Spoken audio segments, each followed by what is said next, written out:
Então todo o processo que aconteceu comigo foi um mover de Deus, particularmente na minha vida, para que eu tivesse a noção de que o fim da teologia não está na teologia. Então a tentação de pessoas que estudam bastante e que têm um grau acadêmico elevado é de pensar que aquilo é o objetivo principal da vida e se apaixonar mais pelo barco do que pelo destino para onde o barco está te levando. O fim da teologia, ela se encontra na igreja com a vivência prática de tudo que é conceito teológico. Então, se você não se identifica com as pessoas, se você não produz algo que possa trazer edificação no caminhar das pessoas rumo à maturidade, aquilo que você está fazendo, na verdade, pode ser apenas um barulho que não tem nenhum tipo de fruto duradouro, que não produz nenhum tipo de legado.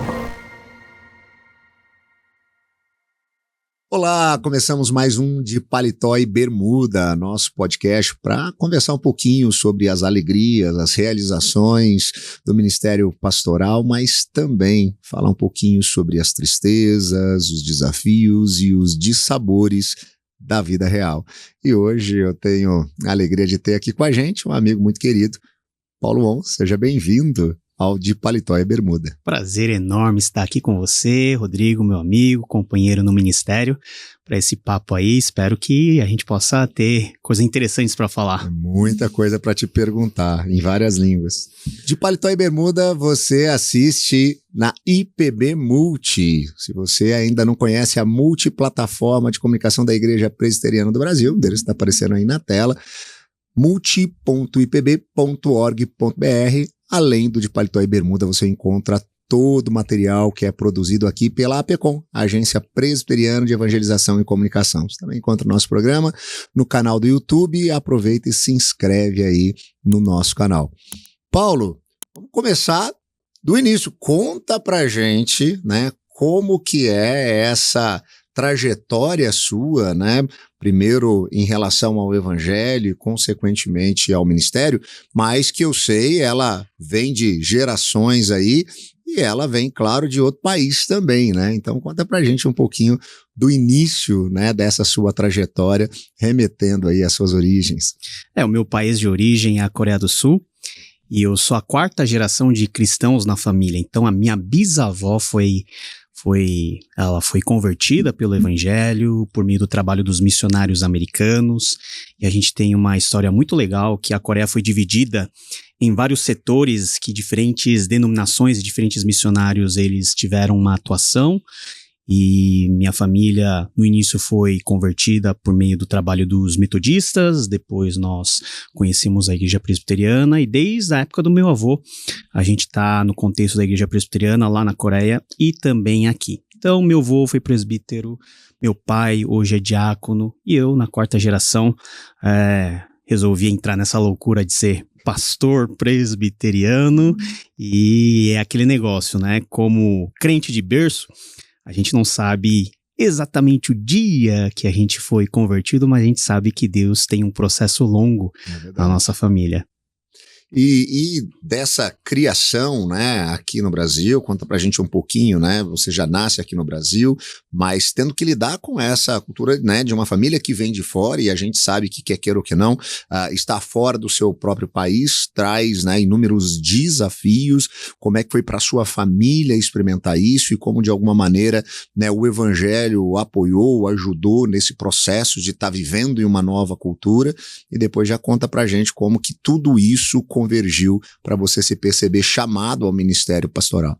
O evangelho e o contexto de igreja foram muito importantes, não somente na nossa vida, mas na vida dos nossos patrícios imigrantes que vieram da Coreia, porque a Coreia já tinha sido bastante alcançada pelo evangelho e muitas pessoas que vieram já eram crentes.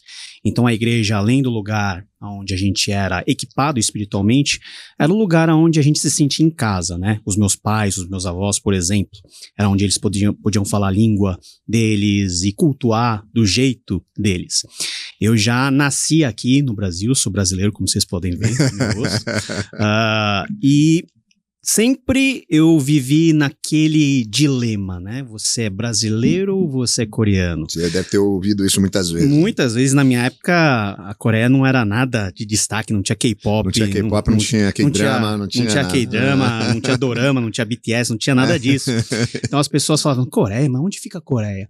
As pessoas não sabiam localizar a Coreia no mapa, e a gente sempre era, né, meio que escanteado por causa disso, e a gente teve que conviver muito com esse tipo de estigma social que era comum na nossa época.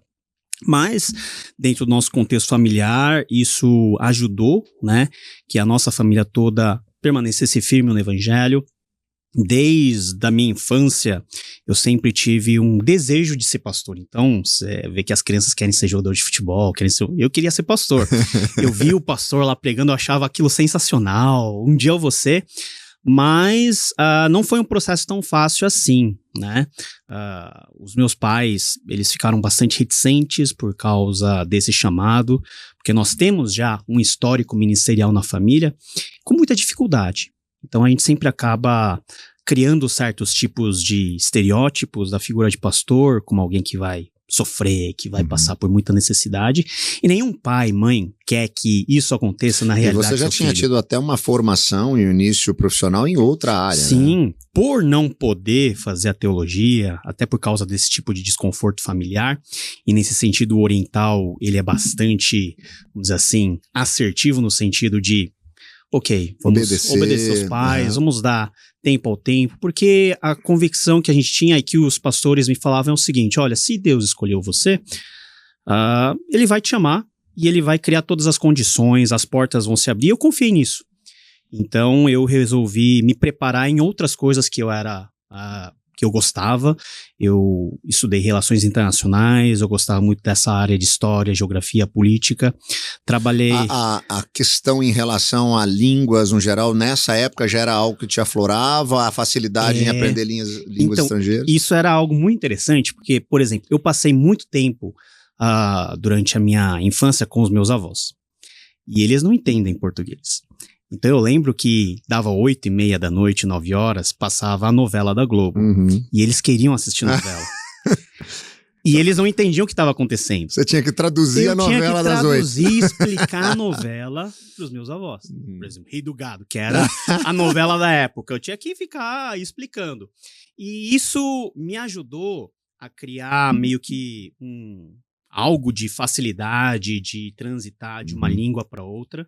Fazer aquela troca de chavinha, aquele switch, que é a coisa mais difícil pra gente que fala uma outra língua, quando você começa a ter que pensar em uma outra língua até conseguir fazer isso, fazer essa virada de chave é um negócio complexo pra você, desde cedo você teve que aprender a fazer isso na marra, né? Senão vovô e vovó não iam entender a novela. Não, mas eles foram bênção por causa disso, porque eles foram uma grande escola pra mim, principalmente nesse sentido linguístico. Os meus avós eram, enfim, pessoas já do contexto mais tradicional coreano, então a gente sempre teve esse contato legal e a facilidade com línguas veio aí. Mas também a facilidade agora com as línguas originais veio quando eu tava lá pela 5ª série. Então imagina, né? É um negócio muito nerd, muito assim, pontual. Eu tinha um professor na escola bíblica dominical que ele era seminarista. E ele também era muito aficionado por essa questão de línguas originais. Ele trazia as bíblias em hebraico, em grego e mostrava para mim.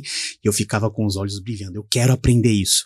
Eu lembro que as primeiras coisas que eu aprendi foi meio que sendo autodidata. Eu fui lá, comprei uma gramática, tal, comecei a estudar. Você tinha quantos anos, Paulo? 5ª, 6ª série, alguma coisa assim. Eu achava isso o máximo, né? Mas isso ficou, de uma maneira ou de outra, meio que escanteado, deixado de lado, porque aí eu tive a minha formação, trabalhei 10 anos no mercado financeiro e casei, enfim, e todo esse processo de inserção na sociedade, no mercado financeiro foi muito bom para mim, porque me transformou como pessoa, na maneira de tratar outras pessoas, de entender como que o mundo processa as coisas, o sistema econômico, que é uma experiência que eu acho que é muito importante para o pastor ter. Às vezes o pastor analisa as coisas só do lado do balcão dele e não sabe da realidade que a membresia passa de segunda a sábado, muitas vezes. Então, essa coisa de eu não poder ter ido para o seminário cedo foi um ato providencial de Deus para que ele pudesse trabalhar dentro do meu coração muitas coisas. E aí, quando foi o ano de 2007, aí as coisas, enfim, eu já estava formado, já tinha casado, enfim.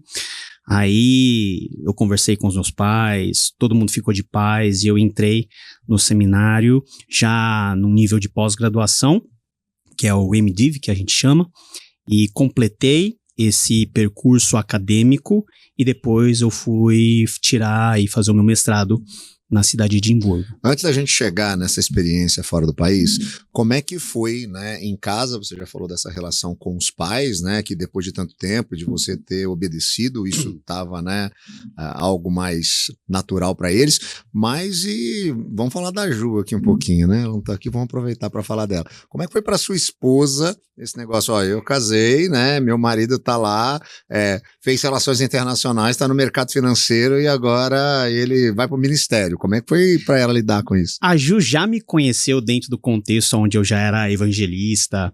Então a Juliana é minha esposa. E eu conheci a Juliana num acampamento que eu fui pregar.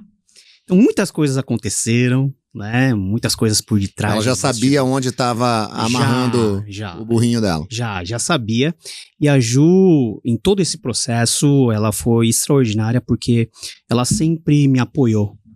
Então eu sou muito grato a Deus pela vida da minha esposa, porque quando eu tomei decisões importantes, ela sempre estava lá, né? Decisões de entrar no ministério formalmente, decisões relacionadas, por exemplo, a mudar de país, viver um tempo lá fora. A Ju, eu achava que ela ia ficar um pouquinho com o pé atrás, por todas as condições, por ela ficar fora do contexto familiar, que são coisas que acontecem dentro do nosso ministério. Mas ela me deu muita segurança porque ela apoiou, ela deu aquele conforto e nós pudemos passar experiências muito boas no contexto ministerial até agora, estudando fora. Então a Ju é um presente de Deus para mim.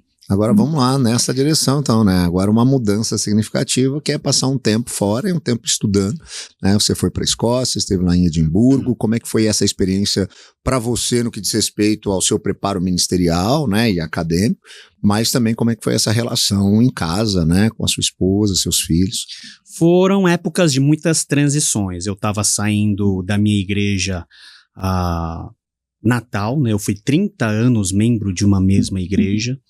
E eu estava saindo de lá por convicções teológicas, eu já estava mergulhando no mundo reformado, calvinista. A minha família sempre foi de origem presbiteriana, então resgatando isso um pouco.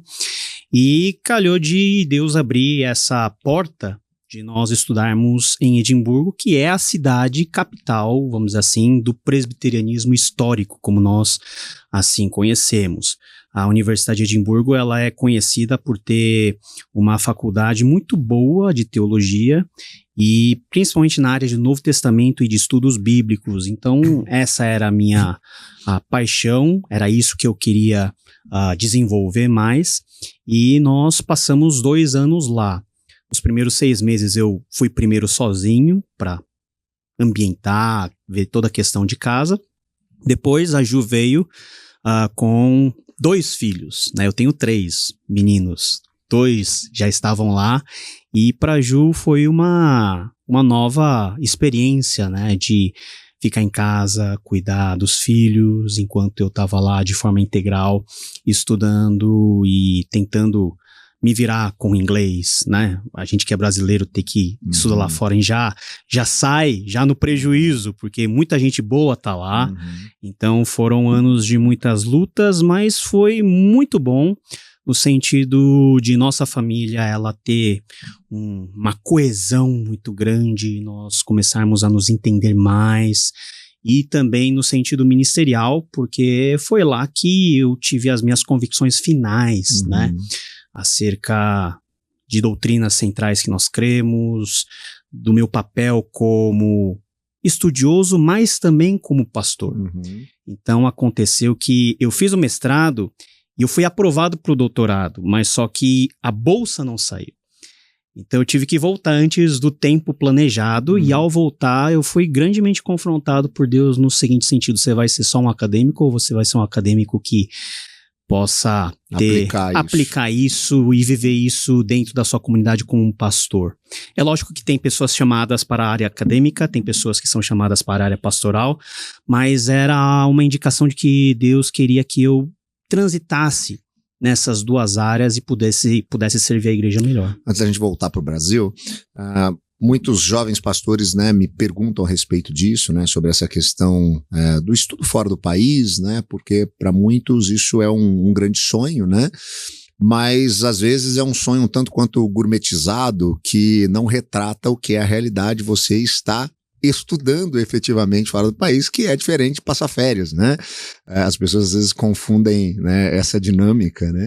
E tem uma série de situações complexas, né, que envolvem, né, esse processo. Como é que foi isso para você? O que foi mais, né, complicado, o maior problema, a maior dificuldade que você teve, né, nos 2 anos que você passou lá em Edimburgo? Isso da fora já é um processo complexo, muito complicado.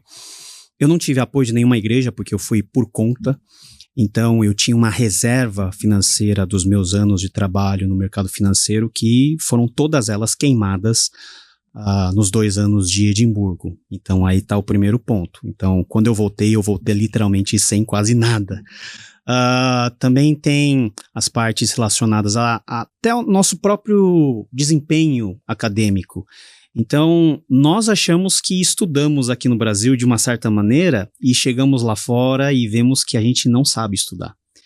Então, até você começar a entrar no ritmo de estudo das pessoas que são nativas de lá ou dos países anglo-saxônicos, a gente gasta muito esforço.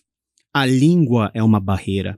O próprio background educacional que as pessoas trazem e que você leva aqui do Brasil é algo muito distante, muito diferente.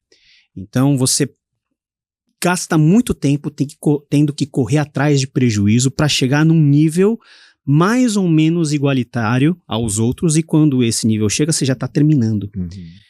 Fora todos os dramas de, por exemplo, morar num país frio, que no inverno é mais escuro do que, né, claro, você enfrentar a cultura mais, vamos dizer assim, mais dura de contextos europeus, e isso traz muita saudade do seu país. São coisas que você tem que administrar.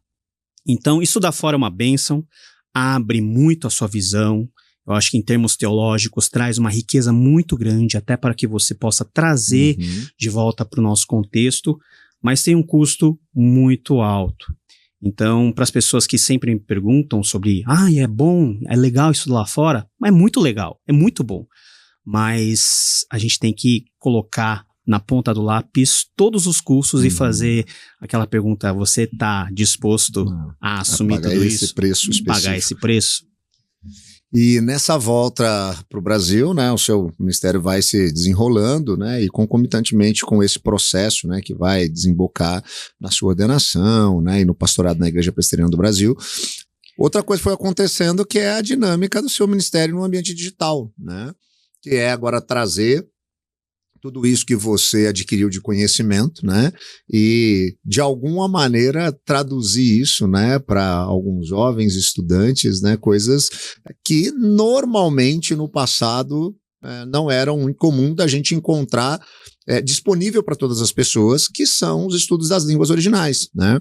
Eu lembro que quando eu fui pro seminário, mais de 20 anos atrás, era aquilo que você falou: se você tinha algum interesse, era difícil você encontrar um livro específico. Isso. E era uma coisa bem autodidata de você ter que começar ali, né, não tinha dar os primeiros passos. Você não tinha nenhum recurso, você não tinha nada, né, nem recurso, porque a gente não tinha internet na época, nem o recurso, né, de pesquisar alguma coisa, sim, mas nem a facilidade de softwares e coisas que a gente tem hoje. Então era tudo muito diferente. E hoje as coisas, né, com avanço tecnológico, elas mudam e você começa a utilizar desse espaço para fazer uma coisa que até então não era comum, né? E aí eu começo a perceber que não só seminaristas e pastores, pessoas que têm o desejo, né, por viverem no ministério, mas pessoas que são cristãos, né, discípulos de Jesus fiéis e genuínos, que querem aprender mais, querem aprofundar mais, começam a querer buscar o conhecimento das línguas originais para poder também serem melhores discípulos de Jesus, entenderem melhor as Escrituras. Como é que foi, assim, essa sacada? Da onde que surgiu isso? Por que você começou a fazer? Onde na sua cabeça imaginou, né, passar que, né, as pessoas poderiam ter interesse, né, em querer saber grego ou hebraico? Pois é, se eu tive interesse, pode ser que mais alguém tenha, né? Eu parti desse pressuposto. Mas toda essa experiência de produzir conteúdo digital, de estar na frente de câmera, de fazer essas coisas, foi algo muito, assim, muito aleatório na minha vida, porque eu não sou uma pessoa dada naturalmente a essas coisas. Mas tudo isso nasceu de um grande momento de frustração na minha vida lá em Edimburgo, que foi justamente a minha negativa em entrar no doutorado. Então, naquele momento, o que eu pensei diante de Deus? Com o que eu aprendi, como que eu posso levar isso numa linguagem simples às pessoas? E como eu gosto de línguas originais, e eu sabia que a gente tinha recursos escassos, hoje a gente tem muita coisa boa, então eu resolvi fazer, por exemplo, pequenos vídeos falando sobre versículos bíblicos, sobre palavras, né, análise sintática, coisa que só nerd gosta, mas tentar levar de uma forma que o ouvinte, mesmo que não tivesse nenhuma noção do grego, soubesse mais ou menos e se situasse e de alguma maneira tivesse insights da palavra de Deus que o fizessem, no fim das contas, amar mais a palavra de Deus e o Deus da palavra. Então, os projetos como o Grego Diário, Hebraico Diário que eu tinha lá, em 2016, nasceram todos nesse contexto. Os primeiros vídeos que eu gravei no YouTube, né, ainda totalmente, sabe, sem nenhum conhecimento, então a câmera estava lá em cima, eu gravava contra a janela, sem nenhuma iluminação, um negócio bem bizarro. Todas essas experiências nasceram nesse tempo. Aí você vai se interessando, você vai se aperfeiçoando, vendo o que os outros estão fazendo e meio que encontrando o seu jeito de comunicar as coisas e de trazer, né, um esclarecimento teológico. Por exemplo, eu não gosto muito de entrar em polêmica em temas que podem ferir a amizade, por exemplo. Mas eu procuro trazer temas que eu possa desenvolver de uma forma tranquila para que a pessoa, mesmo que não tenha nenhuma noção de teologia, saiba do que a gente está falando. Então, nesse tempo que a gente tem muitos recursos, vídeo na internet de pregação, de aula, nós temos aos milhões. Por um lado, é bom que isso torna o conhecimento, vamos dizer assim, mais democratizado, mas por outro, nos dá, como criadores de conteúdo, um senso de responsabilidade muito maior com relação à qualidade do conteúdo, ao zelo na preparação e, sobretudo, às motivações. Então, eu sempre me pego pensando no porquê que eu estou fazendo isso. Qual que é a minha motivação? A minha motivação é ter like, é ter crescimento rápido no canal, é ter uma influência digital, ou minha motivação é usar essas plataformas para falar de Deus, para proclamar o Evangelho. Então, eu nunca pensei que eu estaria fazendo o que estou fazendo hoje, e a minha esposa, quando olha para mim, fala assim, eu não sei como que você está fazendo tudo isso. Porque você não tem nenhum perfil para essas coisas. Não, e é interessante como Deus vai construindo, né, toda essa história e juntando esses pedacinhos, né, para levar a gente para alguns lugares onde a gente talvez nunca tenha imaginado ir, né?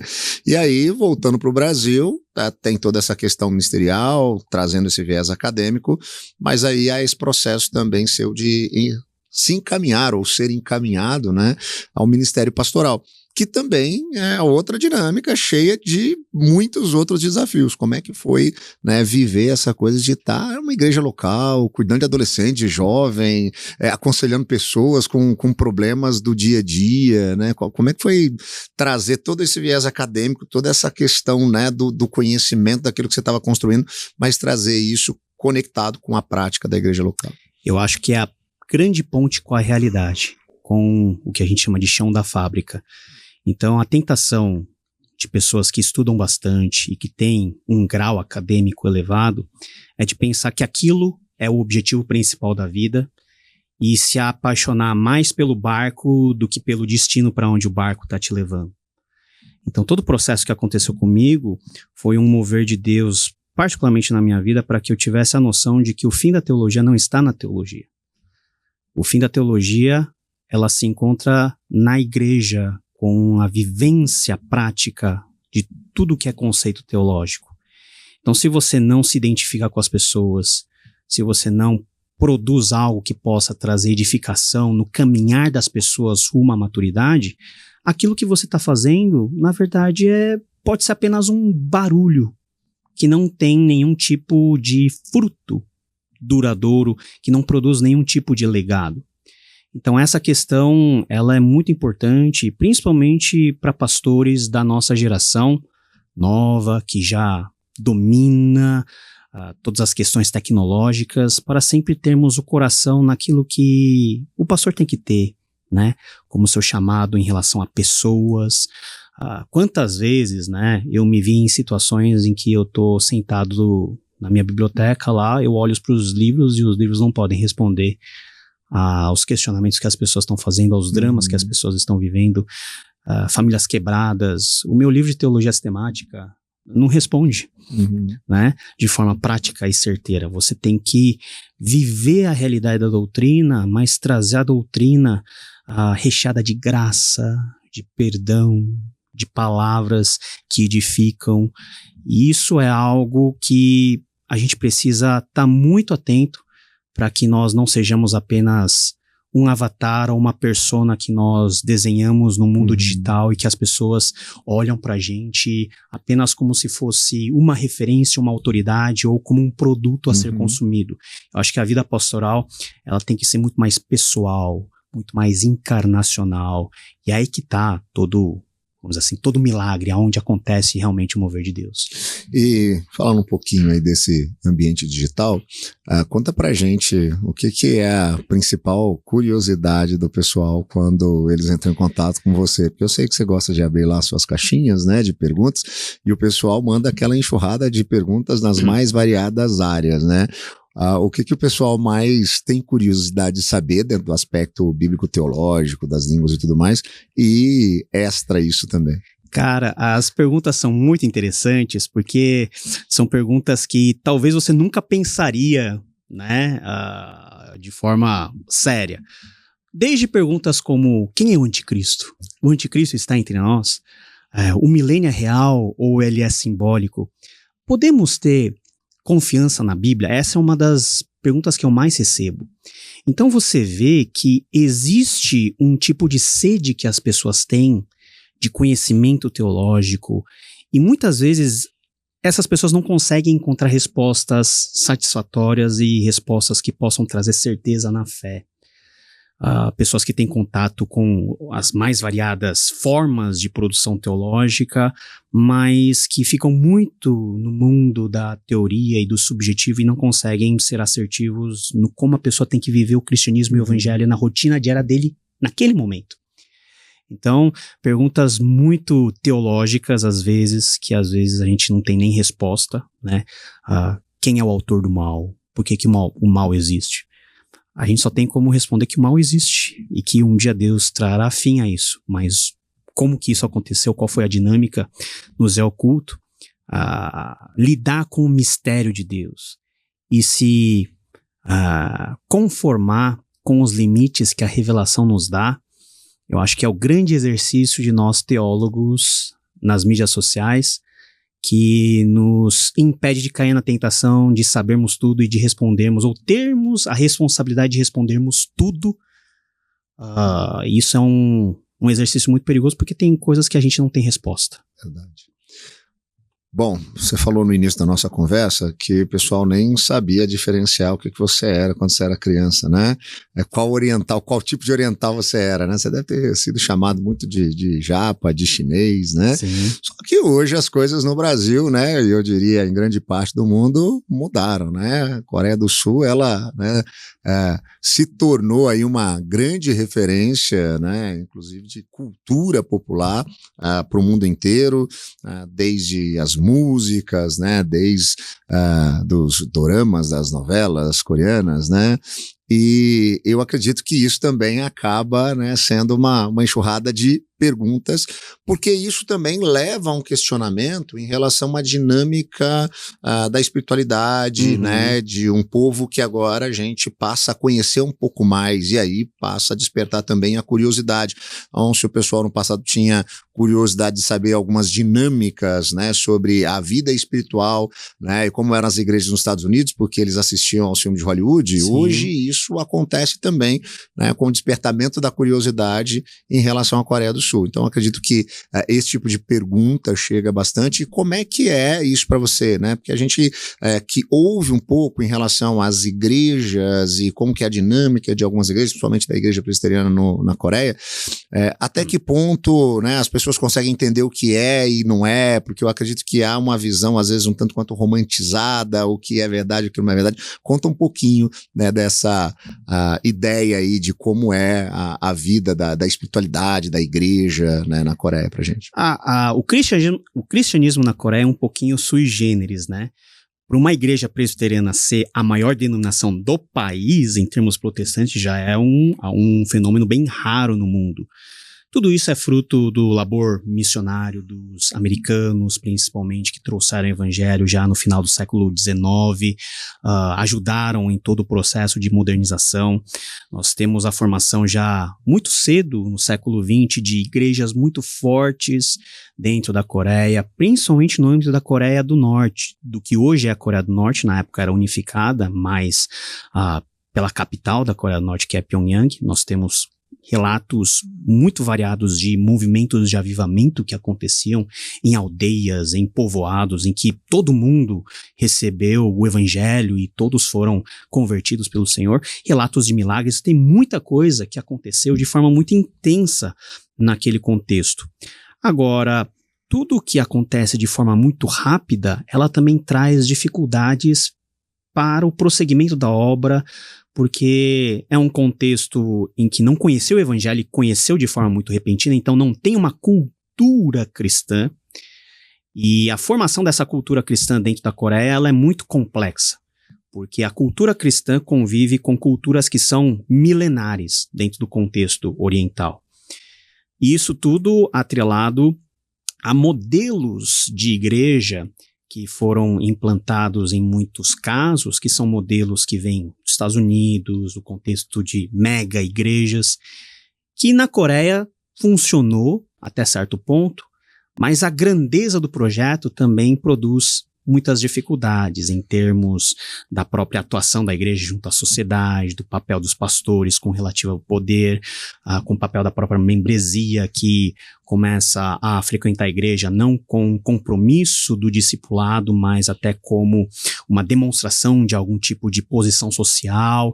Tudo isso é o que nós encontramos não somente na Coreia, mas em todos os países, porque todos nós somos pecadores e nós temos a habilidade muito boa de desvirtuar a boa graça de Deus. Agora, o que me chama muita atenção, e você é plantador, é revitalizador de igreja, você sabe disso muito bem, é que as pessoas ficam apaixonadas por um modelo lá e querem replicar aqui. Isso não dá certo, porque desconsidera todo o background cultural, histórico daquele contexto, e ignora o que é a realidade nossa brasileira. Então o pessoal lá fica impressionado com todas as igrejas que fazem reunião matinal, de oração às 5 da manhã. É uma bênção, mas o oriental não tem dificuldade nem em acordar cedo, nem em ter momentos de oração, porque o ethos oriental é um ethos de devoção. Foi assim no budismo, foi assim em vários movimentos religiosos, e é assim no cristão, porque é o jeito oriental de ser mais introspectivo, reflexivo. Então as pessoas já são meio que condicionadas a gostarem desse negócio de oração. Agora você vai pegar simplesmente esse modelo e pum, coloca aqui no Brasil, abrindo as portas das igrejas às 5 da manhã. No primeiro momento isso vai cair como um grande problema dentro da igreja, porque você condiciona o sucesso àquele movimento de oração.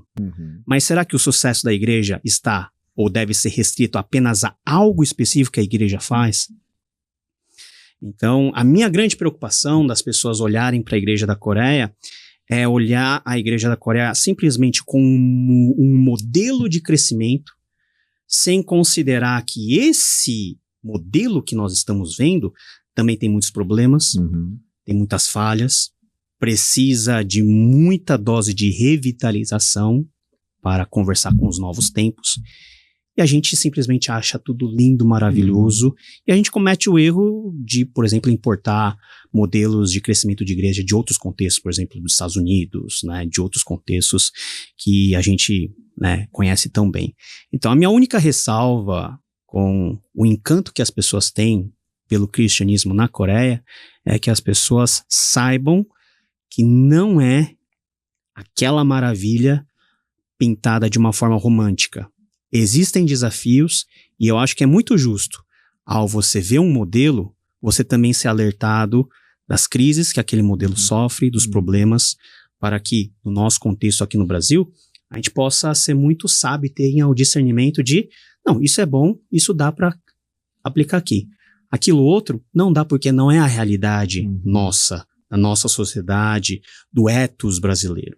Então, eu acho que, por conhecer esses contextos, dá para você direcionar um pouquinho melhor esse amor, né, meio K-pop que as pessoas têm, inclusive com as igrejas lá.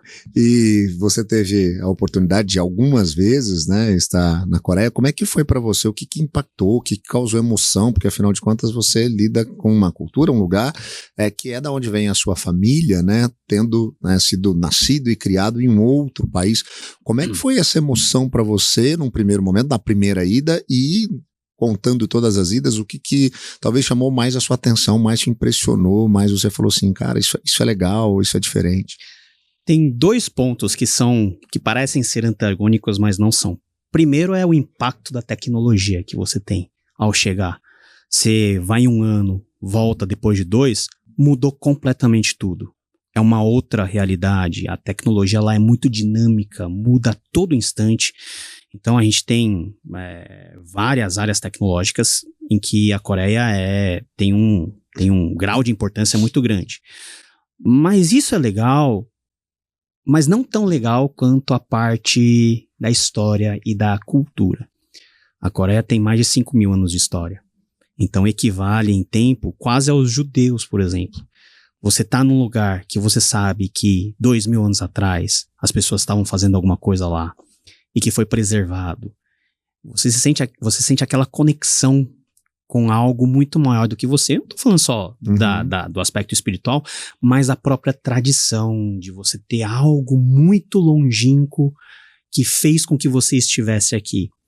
A gente não vê muito isso aqui no Brasil porque nossa história, 500 anos é um sopro dentro da história como um todo. Mas mesmo aqui, dá uma emoção ver coisas que, pela antiguidade, você sabe que muitas coisas importantes aconteceram.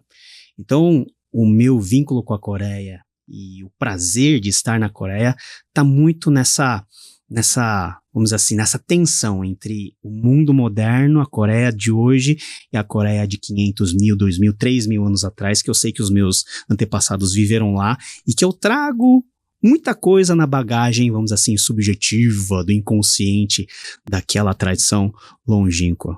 Questão de legado, questão de história. Paulo, caminhando para o fim, para você responder aí para aqueles que nos acompanham, têm acompanhado o nosso podcast e que têm aí tido o interesse de caminhar na direção do ministério, né, muitas vezes por conta desse chamado em um viés pastoral, de cuidado de pessoas, mas também com aqueles que entram no ministério com esse sonho de conhecer um pouco mais, né, a história da Bíblia, conhecer um pouco mais a fundo, né, alguns detalhes daquilo que é a história que compõe a nossa história. Aí as pessoas que querem, então, se preparar para isso, sejam eles já pastores que querem fazer um novo curso, se aperfeiçoarem ainda mais, ou aqueles jovens que querem, né, iniciar um conhecimento, ainda que básico, nas línguas originais, na teologia, fica à vontade para falar para o nosso público. Eu acho que a palavra-chave é humildade. Você começa humilde e tem que terminar a jornada mais humilde ainda. Porque a palavra de Deus, ela tem o poder de nos quebrar, de nos jogar no chão, porque ela nos revela a presença de um Deus que é infinitamente maior do que a gente. E quando nós pensamos que o nosso labor teológico, nossa capacidade teológica serve para alguma coisa, eu acho que aí mora o diabo está lá. Então não é porque nós estamos lidando com a teologia que nós estamos cercados de uma maneira inviolável pelas forças da maldade ou pela nossa própria corrupção como seres humanos. Então a teologia tem potencialmente vamos dizer assim, o grande poder de nos tornar orgulhosos. De nós estudarmos a teologia e pensarmos que nós somos melhores do que aquele humilde irmão que vem todo domingo escutar o que a gente tem a pregar e a gente cair naquele engano de que nós levamos a luz, que nós levamos a boa teologia. Tudo isso tem que ser discernido à luz da piedade. Se a boa teologia te faz um bom servo de Deus, humilde, ensinável, é uma boa teologia. Mas se a teologia produz em você orgulho, prepotência, sede por poder, alguma coisa não está funcionando direito, alguma coisa disfuncional está acontecendo. Então, você que é seminarista, você que é pastor, tenha a humildade de querer aprender mais. Não existe limite dentro da teologia. Você vai se aprofundando e cada vez mais vai percebendo que você sabe é muito pouco. Mas com o pouco conhecimento que você tem, não ache que você sabe todas as coisas. Sabe síndrome de primeiro ano de seminário, primeiro anista?